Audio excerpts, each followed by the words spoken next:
Welcome back, and welcome to your new method instruction for this session. This session focuses on a very old and well-established method called noting. In fact, you've gotten some experience with noting from the very first session of the course. In that session, and some that followed it, we asked you to watch your breath for the first half hour and then note gone, or ended, or stopped in conjunction with that for the second half hour. That's noting. It really is just a very simple practice. During this session, we're going to devote your entire daily practice hour to noting. You'll also be doing it with partners from your group and in any moment that you think about it as you go throughout the course of your day.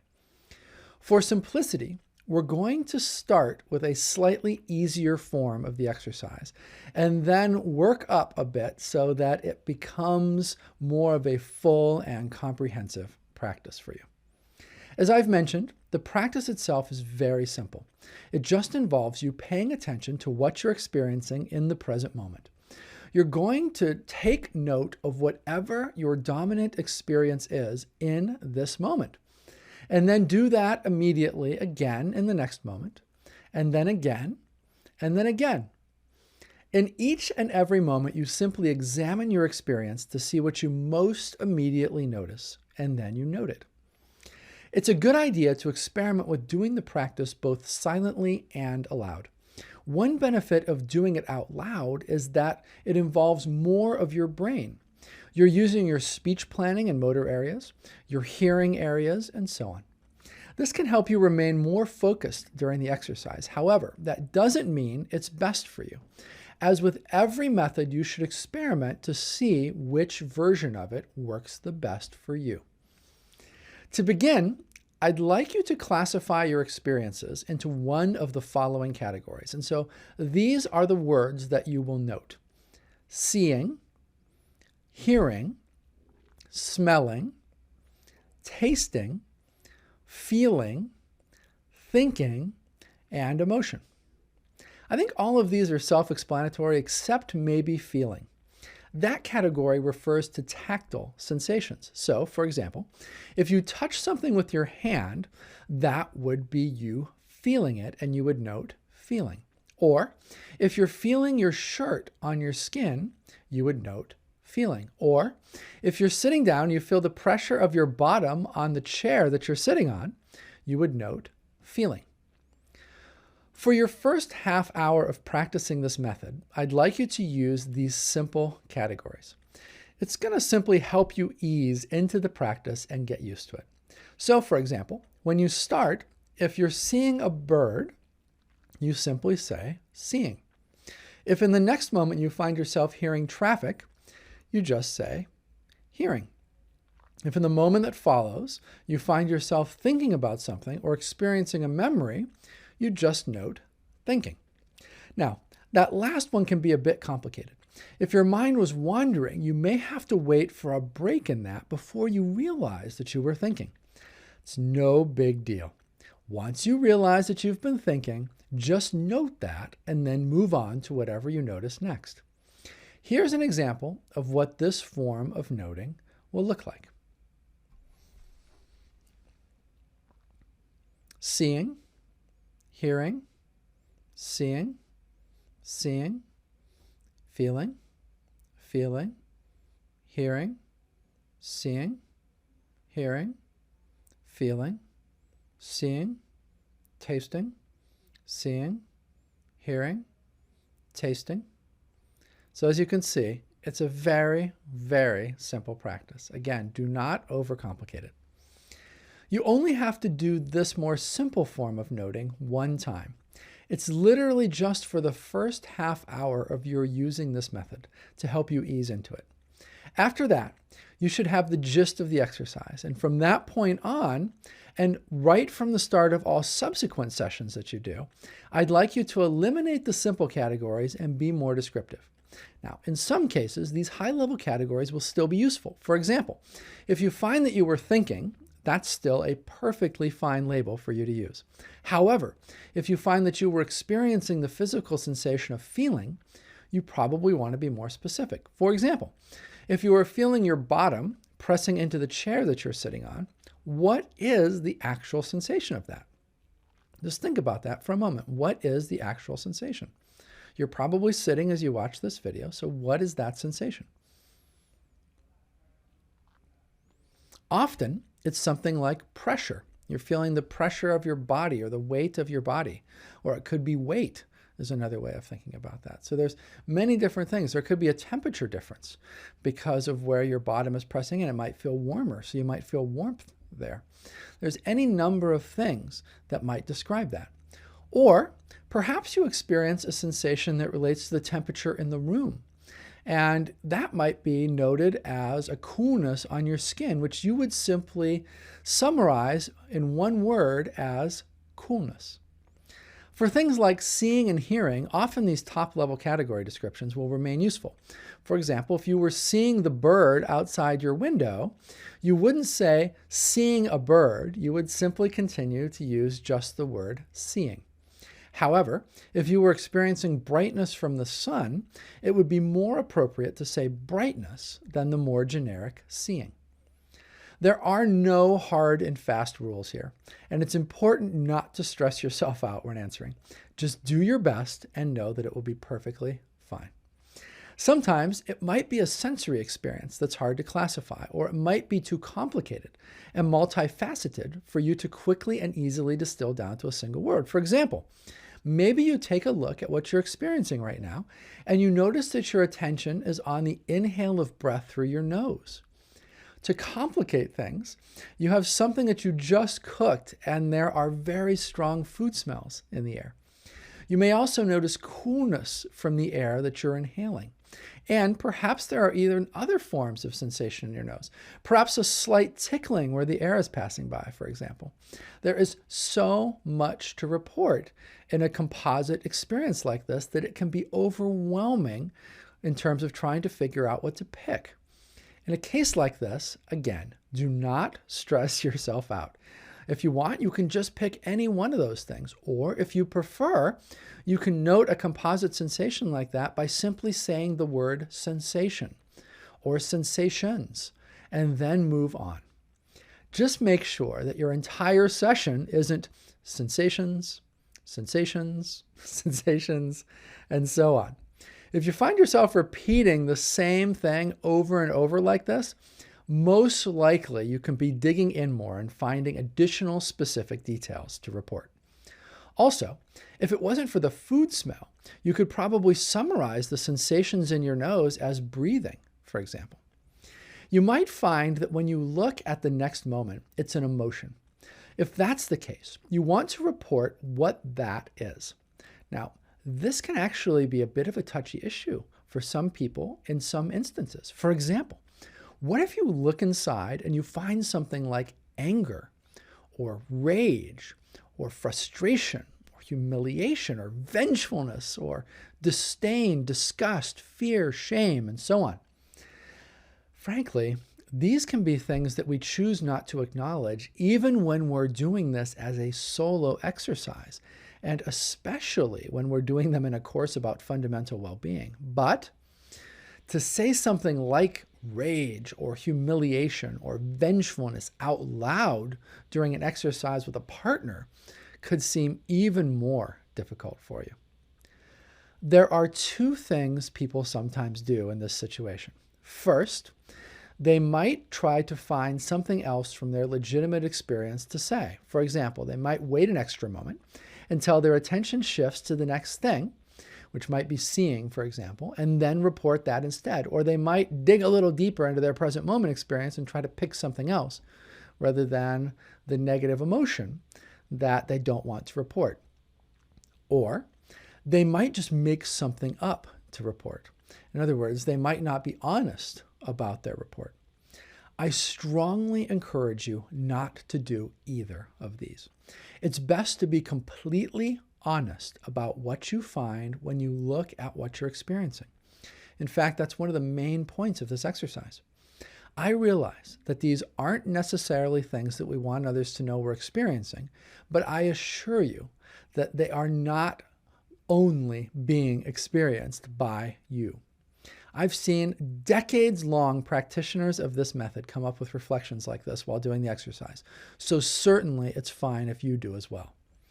It's a powerful process to sit with someone, even to just sit with yourself, and do this exercise with complete openness and honesty.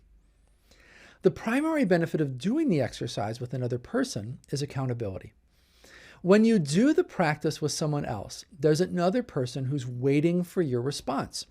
For some people, this greatly reduces the amount of distraction and mind wandering they experience while doing noting. That's important because the most critical thing is how many rounds of observation you're actually getting to. So even though there's a gap of time between your own observations, while you're waiting for the other person to answer, if it leads to significantly less mind wandering, then, for instance, when you do the exercise on your own, it can actually mean that you're practicing more. And that's the key. You want to do the form of this exercise where you are getting the most meaningful practice time in.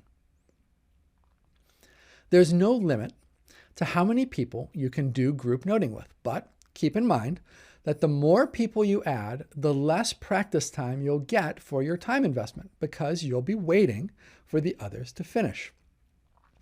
For this reason, we recommend that it's best to do paired noting or noting with only one other person while you're in the program. Having said that, when practicing with another person, it's important to view it as two people doing their individual practices, but doing them together. You have to be very careful that a groupthink of sorts doesn't develop. If the first person starts with a word like love, it's very easy for the second person to use that as a jumping off point, for them to look inside and accidentally, even unconsciously ask, is there love here? Oh, yes, there is love here. Okay, I'm going to note love too, or some similar kind of emotion. The reality is that the other person is forming part of the environment for the practice session. Just like the temperature in the room will influence what you say, so will your partner. However, it's a good idea to keep an eye on what you are both reporting and make sure that you are not just bouncing the same stuff back and forth off of each other. Instead, you need to truly look deep into yourselves in each moment and answer authentically for you. Whether doing the practice solo or with a partner, generally you want to do it as fast as you can. That's why it's a good idea, whenever possible, to focus on single word descriptions. They're fast. However, as we always say in this course, do not stress yourself out, in this case, by trying to go faster than is comfortable for you. At this point, you've done a lot of meditation and similar exercises during the program, so you can probably just go from one internal observation to the next with no difficulty. However, if for some reason that's not the case for you, it's no big deal. If that is the case for you, you want to limit yourself to 1 to 3 seconds between answers. Again, typically you want to move immediately on to your next response. This is not a method where you take a pause, where you ask yourself what your experience is for a bit, and then you pick something. You want to go quick. The only thing that should cause you to take more than a second or so is if you are unable to detect what is in your actual experience in the moment when you look. If that's the case, rather than pausing, if you can't tell, just note with the phrase, "don't know," and move on to the next moment and look again. That's perfectly fine to do. This practice is just like all the others. As you do it more, you'll get better at it. If you have some don't knows initially in the beginning, I guarantee you that they will lessen over time. You'll also find yourself speeding up as you do the practice and as you increase your skill, especially when you're doing it as a solo method and not having to wait for a partner's answer. Longtime practitioners of this can note much faster internally than they can speak. When you ask them to note out loud, it sounds like a blur or a smear of words that can barely be understood, if at all. That's actually one benefit of doing the silent version of it. Over time, as your speed wants to naturally increase, you can go much faster with the silent version than the spoken one. That shouldn't be an issue for you starting out, though. So initially, you should focus on the version that causes less mind wandering and distraction for you, and thus gives you more practice rounds. If you find yourself saying something like, joy, joy, joy, joy, joy, joy, more joy, yep, still joy, joy, joy, you're most likely not doing the exercise as well as you could. Now, I'm not saying that your primary experience might not be joy. That might be the dominant aspect of your ongoing experience. But if you do the exercise just from that perspective, you're not going to get the most out of it. So this is one time when there's an exception to noting what is in your dominant experience, because there are certainly others, such as seeing and hearing, that are present. There's most likely pressure, where your bottom is resting on your chair or where you're leaning back against your chair. There's temperature on your skin that your awareness is absolutely noting at some points in time. There's all of these other things that are mixed in with joy.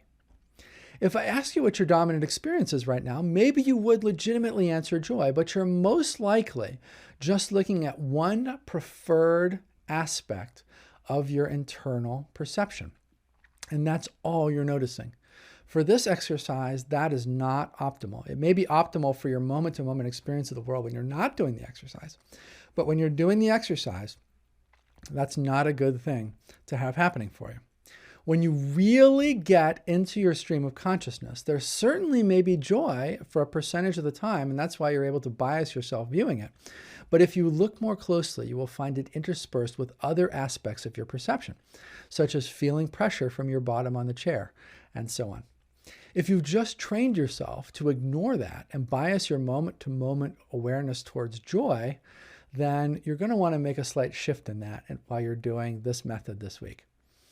One of the things this method does is help us to more deeply connect to our moment-to-moment stream of consciousness experiences, much of which we are smoothing over or even ignoring altogether as we go throughout our day. Once we get more in touch with what is actually happening within our stream of consciousness, we realize that there is all this other stuff coming and going in our perception in every moment.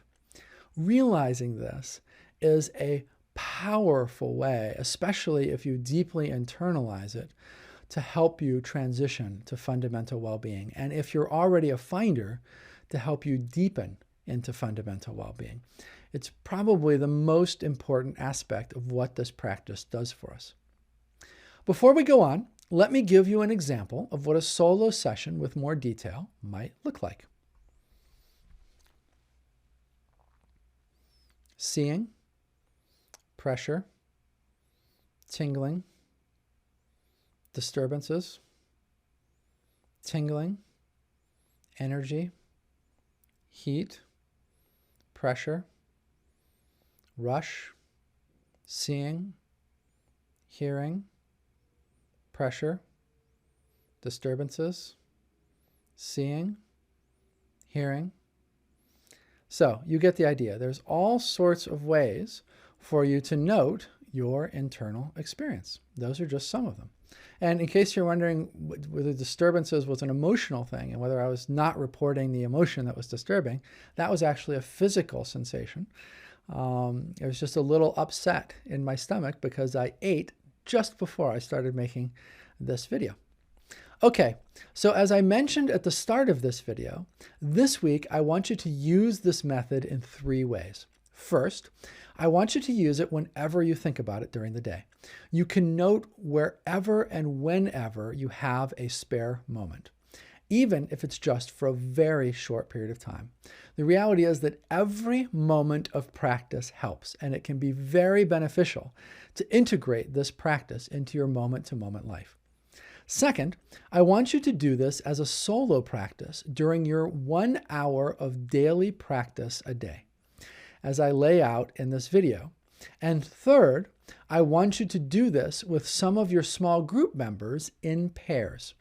For this, you will simply take turns noting your current experience, and then someone will note theirs, and then you will note yours again, and they will note theirs again, and so on. We've provided a video example of this type of paired noting in the course room area for this session. This practice will also take up some of your daily 1-hour practice sessions. Some days you'll do a solo exercise, and some days you'll do a paired noting session. I'd like you to begin by doing your first session as a solo session so that you get experience with the method itself. Then, arrange to do your second session as a paired noting session. Pay attention when you're doing each of these sessions to which one seems to work better for you. You have 7 sessions to do, so 4 of the sessions should be the one that you prefer most, and 3 of the sessions should be the one that you prefer least. For example, if paired noting seems to work best for you, over the rest of this session, do 4 paired noting sessions and 3 solo sessions. If solo sessions seem more powerful, you can do 4 solo sessions and 3 paired noting sessions. And of course, if you'd like, you can do solo sessions every day and then add in paired noting sessions in addition to that. I'm just giving you the minimum practice requirements. All right, that's it for this video. Enjoy this powerful new method, and I'll see you next time.